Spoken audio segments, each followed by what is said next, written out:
Olá, meus irmãos, graça e paz. É uma satisfação podermos estar aqui novamente compartilhando a palavra do Senhor e podermos aprendermos um pouco mais daquilo que Deus tem falado ao nosso coração em cima aí dos estudos sobre o livro de Provérbios, sabedoria para a vida.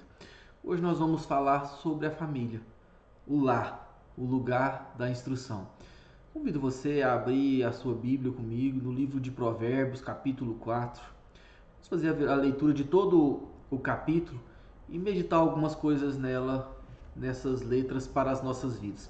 Antes disso, vamos orar, buscar a direção de Deus. Senhor, em nome de Jesus, nós nos colocamos diante do Senhor. Sabemos, ó Deus, que a nossa família é uma bênção, é aquilo que o Senhor instituiu, Deus. Deus ali da própria criação, onde o Senhor instituiu o casamento e colocou a família como sendo bênção diante do Senhor. Por isso, ó Deus, nós pedimos que o Senhor fale conosco, abra o nosso coração e que nós possamos, ó Deus, ser transformados e edificados pela palavra do Senhor. Abençoe, Deus, cada um, em nome de Jesus. Amém e amém. Convido você que ainda não abriu, abra sua Bíblia, por favor, no livro de Provérbios, capítulo 4, versículo 1 ao versículo 27. Nós vamos fazer a leitura nesse momento, que você possa acompanhar conosco. A palavra do Senhor nos diz assim: exortação paternal. Provérbios 4, versículo 1 ao versículo 27. Ouve, filhos, a instrução do pai, e estai atentos para conhecerdes o entendimento. Porque vos dou boa doutrina, não deixeis o meu ensino.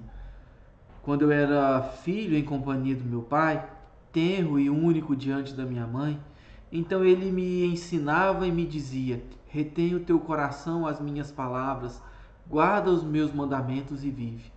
Adquire a sabedoria, adquire o entendimento, e não te esqueças das palavras da minha boca, nela nem delas te apartes. Não desampares a sabedoria, e ela te guardará. Ama, e ela te protegerá. O princípio da sabedoria é: adquire a sabedoria. Sim, com tudo que possuis, adquire o entendimento. Estima, e ela te exaltará. Se a abraçares, ela te honrará. Dará à tua cabeça uma diadema de graça e uma coroa de glória te entregará. Ouve, filho meu, e aceita as minhas palavras, e te multiplicarão os anos de vida. No caminho da sabedoria te ensinei te ensinei, e pelas veredas da retidão te fiz andar. E andando por elas, não se embaraçarão os teus passos. Se correres, não tropeçarás. Retém a instrução e não a largues. Guarda, porque ela é a tua vida. Não entres na vereda dos perversos, nem siga o caminho dos maus. Evita-o, não passes por ele. Desvia-te dele e passa de largo. Pois não dormem se não fizerem o mal, e foge deles o sono se não fizerem tropeçar alguém. Porque comem o pão da impiedade e bebem o vinho da violência. Mas a vereda dos justos é como a luz da aurora, que vai brilhando mais e mais até ser dia perfeito. O caminho dos perversos é como a escuridão. Nem sabem eles que tropeçam. Filho meu, atenta para as minhas palavras, e os meus ensinamentos, inclina os ouvidos. Não os deixe apartar-se dos teus olhos. Guarda-os no mais íntimo do teu coração, porque são vida para quem os acha e saúde para o seu corpo. Sobretudo, o que deves guardar, guarda o teu coração, porque dele procedem as fontes da vida. Desvia de ti a falsidade da boca e afasta de ti a perversidade dos lábios. Os teus olhos olhem direito e as suas pálpebras diretamente diante de ti. Pondera a vereda dos teus pés e todos os seus caminhos sejam retos. Não inclines nem para a direita, nem para a esquerda. Retire o teu pé do mal. Olha que coisa maravilhosa o Senhor tem nos ensinado aqui. Lembrando que nós vamos falar agora sobre a família, sobre o lar, um lugar de instrução. E embora não haja no livro de Provérbios qualquer referência à família, explicitamente dizendo, vários aspectos da vida familiar estão ali representados. Por conta disso, claramente nós podemos dizer que Provérbios é um livro da família. ele se refere a pais e com seus relacionamentos e intenções, juntamente com seus filhos.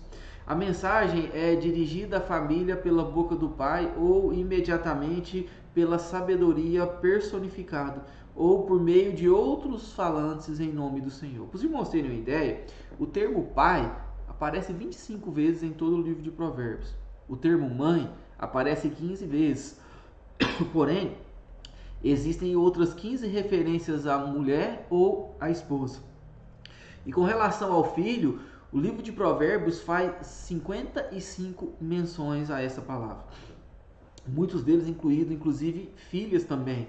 Quando nós falamos então de crianças menores, crianças, garotos ou jovens, aparece também outras 7 vezes. Então nós vemos que, embora não tenha uma referência direta à família, nós vemos que é um livro que trata sim sobre família. E nós podemos olhar que esses membros das famílias aqui apresentam ao leitor várias questões teológicas e sociais, apesar de não tratar diretamente a teologia. Essas questões teológicas estão basicamente ligadas ao caráter pactual da palavra de Deus. Para começar, deve-se notar que a obra de Deus, ao instruir a família como uma entidade pactual, ela forma então a base de toda a família. E por isso nós vamos então considerar algumas coisas, são várias, mas pelo menos aqui 3 coisas sobre a palavra do Senhor, alguns aspectos que representa. Nós devemos considerar, por exemplo, em primeiro lugar, o ensino do pai e a instrução da mãe, que é algo que é muito falado somente nesse texto aqui e também em todo o livro de Provérbios. Nós vemos, em conformidade com toda a palavra de Deus, que ao pai cabe o papel definido da direção do seu lar. Ele é o líder, ele é o porta-voz de Deus.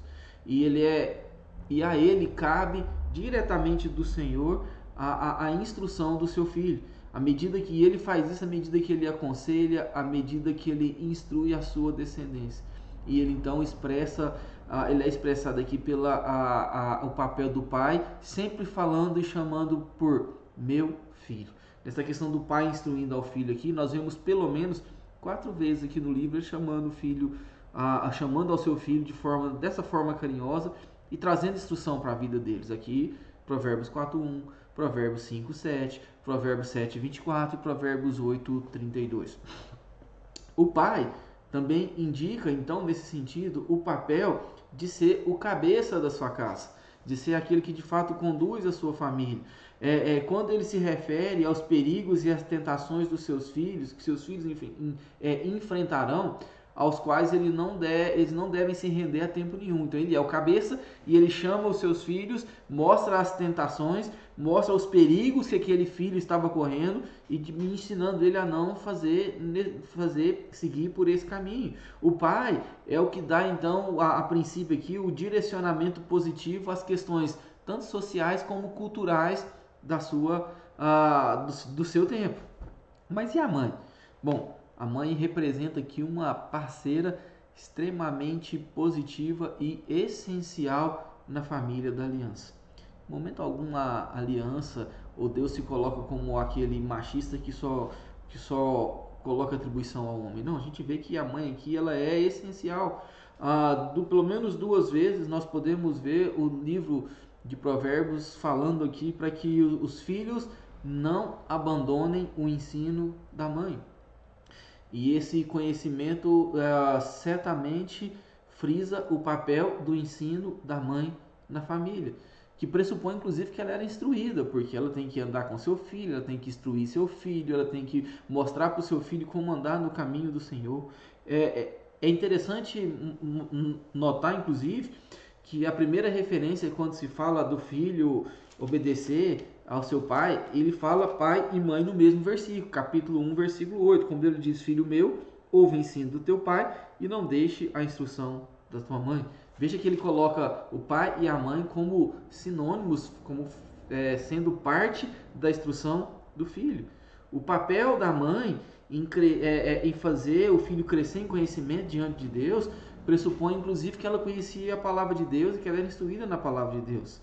E nós vemos que esse papel da mãe, de maneira alguma, é secundário àquilo que o pai transmite ao filho. Simplesmente o pai era o cabeça e a mãe, como auxiliadora, é essencial e fundamental nessa parte. Os papéis de pais e mães, marido e esposa, são definitivamente complementares. E isso é muito interessante para o nosso tempo. A esposa não tem um papel secundário, nem o pai tem um papel superior, mas eles são complementares. E do nosso tempo isso é muito importante. Muitas vezes nós vemos quando um filho faz alguma coisa errada, o pai acusando a mãe ou a mãe acusando o filho, dizendo: olha o que seu filho fez. Não, a educação dos dois, do filho é complementar entre os dois, e isso é interessante andar assim junto. Quando os dois acertam, acertam juntos. Quando os dois erram, erram juntos. Há uma passagem, inclusive dentro do próprio livro de Provérbios, que ela é muito importante, que ela mostra o papel da esposa e da mãe, aqui no caso, dentro do contexto da família da aliança. No livro de Provérbios, final do livro de Provérbios, nós vemos então falando ali da mulher virtuosa, e nós vemos colocando ali aquela mulher auxiliadora de forma brilhante. Ali ela é apresentada como uma mulher nobre, como uma mulher confiável, sábia, diligente, que tem compaixão, uma mulher charmosa, uma mulher discreta, uma mulher louvada pelos seus filhos, inclusive pelo seu esposo, ali em Provérbios 31.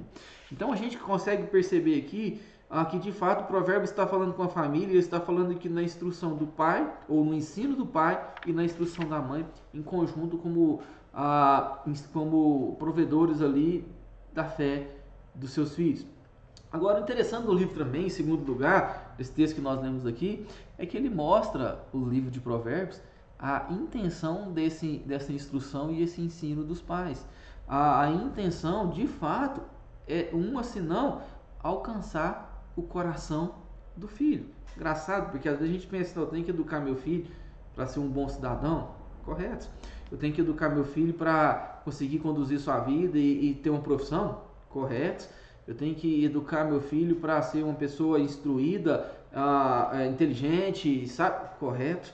Mas o papel, a intenção dessa instrução do pai e da mãe, nós vamos ver que ela é para alcançar o coração do filho.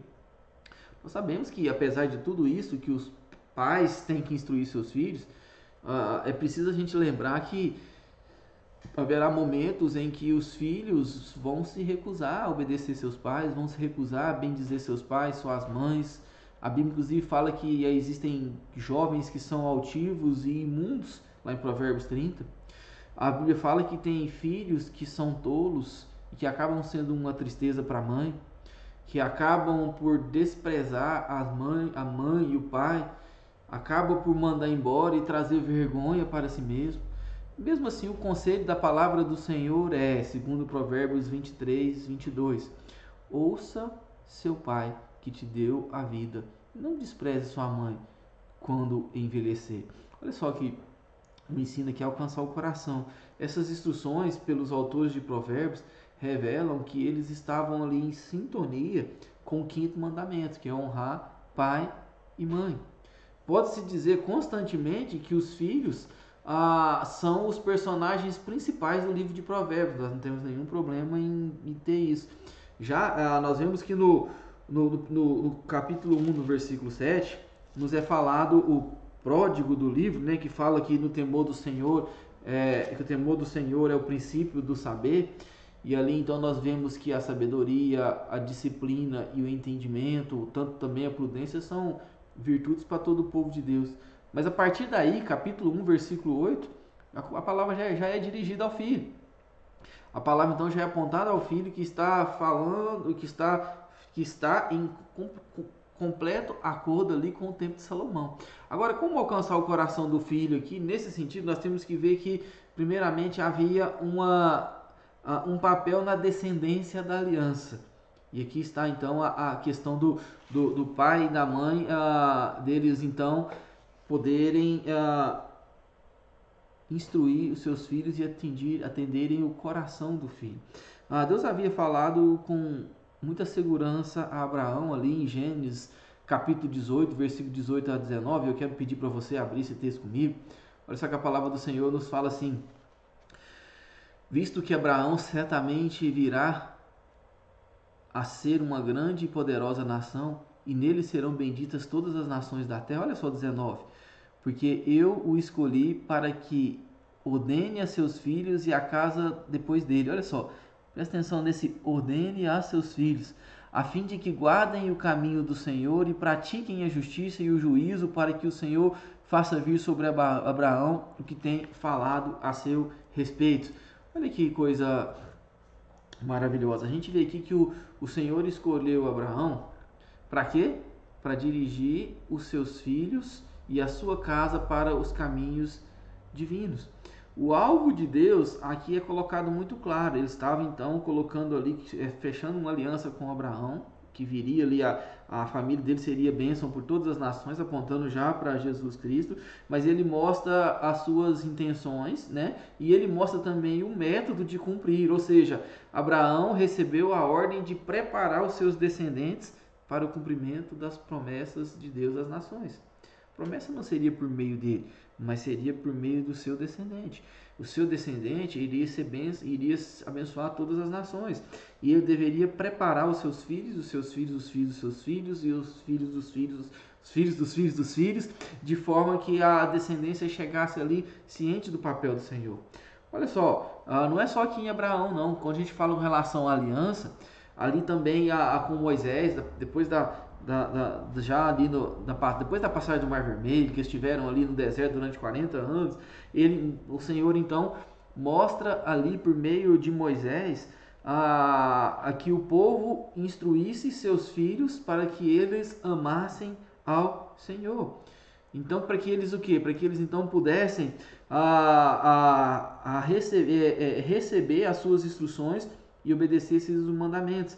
Fazendo isso, a geração seguinte herdaria a terra e prosperaria nela. Olha só o que o texto nos fala aqui. Deuteronômio capítulo 6, versículo 4 ao versículo 9. Ouve Israel, o Senhor nosso Deus é o único Senhor. Amarás, pois, o Senhor teu Deus de todo o teu coração, de toda a tua alma e de toda a sua força. Essas palavras que hoje te ordeno estarão no seu coração. E o que os pais têm que fazer? Tu as inculcarás a teus filhos, e delas falarás assentado na casa, e andando pelo caminho, e ao deitar-te, e ao levantar-te. Também as atarás como sinal na tua mão, e te serão por frontal entre os olhos, e as escreverás nos umbrais da tua casa, e nas tuas portas. Olha só que coisa maravilhosa. A gente vê aqui mostrando que uma coisa através da própria vida. O que ele está dizendo aqui é que ele teria essa incumbência de passar aos filhos. O Salmo 78, capítulo 3, versículo 4, também nos mostra que o povo não deveria ocultar, mas comunicar a seus filhos o que Deus havia revelado em suas palavras. Olha só,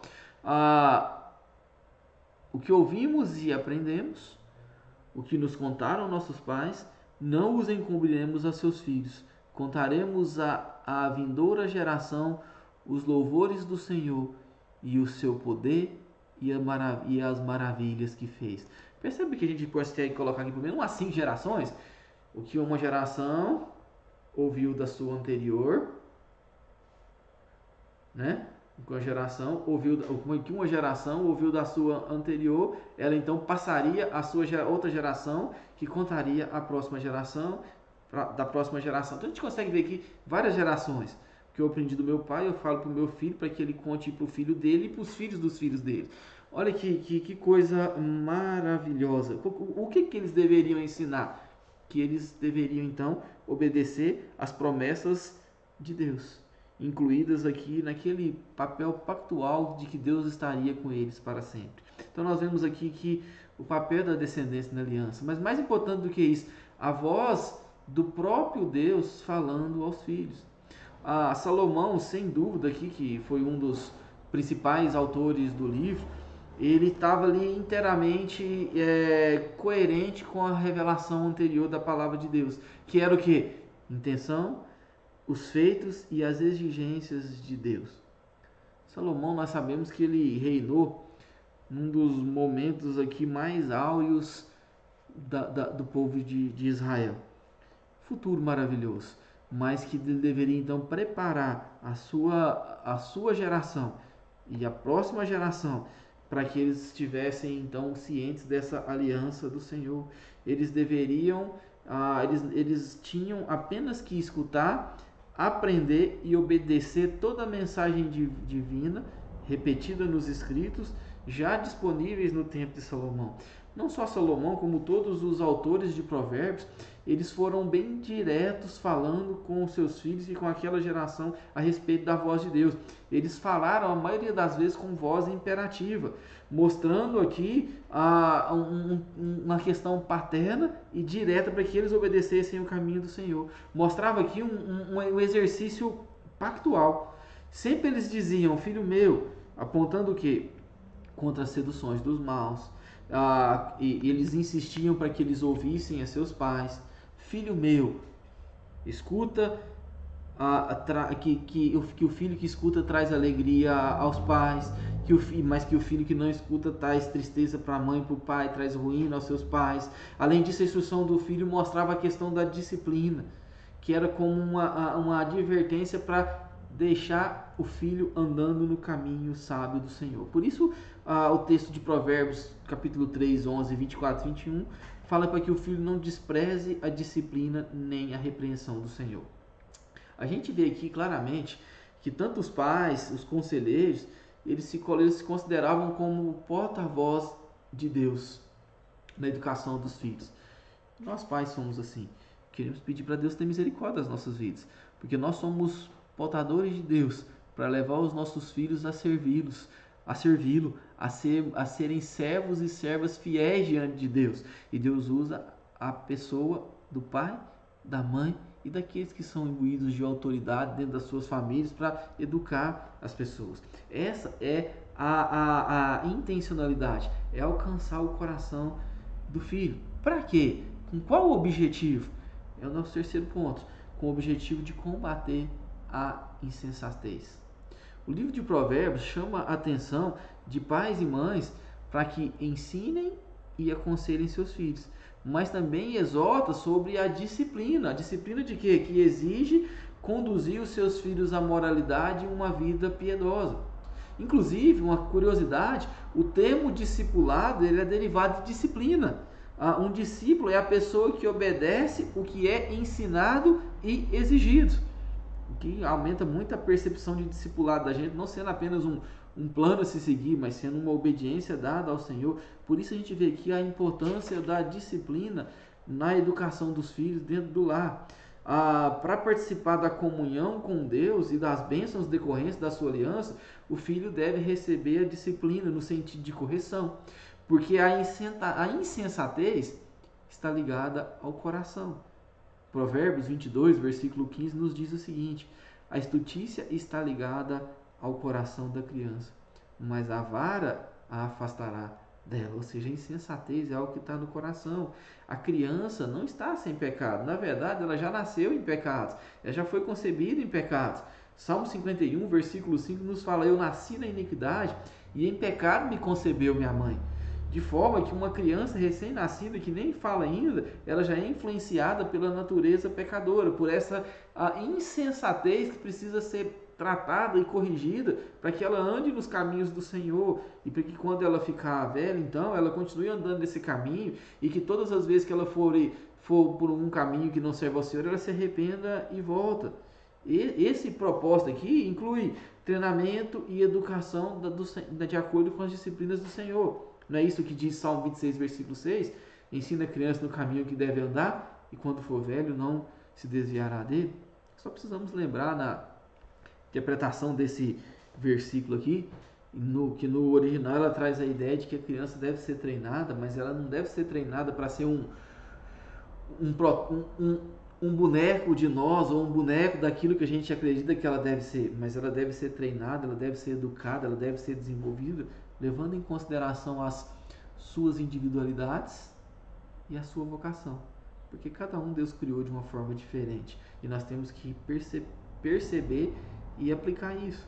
Está em que implícito que a criança deve sim ser entendida também numa ótica psicológica, para que a gente possa identificar as suas dificuldades, identificar os seus potenciais, identificar a sua vocação que já tem nela, e aí então a gente levar ela ao caminho do Senhor, sempre lembrando que do pecado original, da insensatez do coração que já está nela. Ela tem os seus talentos, ela tem as suas vocações, ela tem que vão se desenvolvendo, né, ao longo do que ela vai crescendo, ela já tem as suas habilidades, mas elas estão corrompidas pelo pecado. E aí entra o papel do pai, o papel da mãe, o papel daqueles que estão imbuídos de autoridade sobre ela, para corrigir e colocar isso nos trilhos, de forma que ela sirva ao Senhor.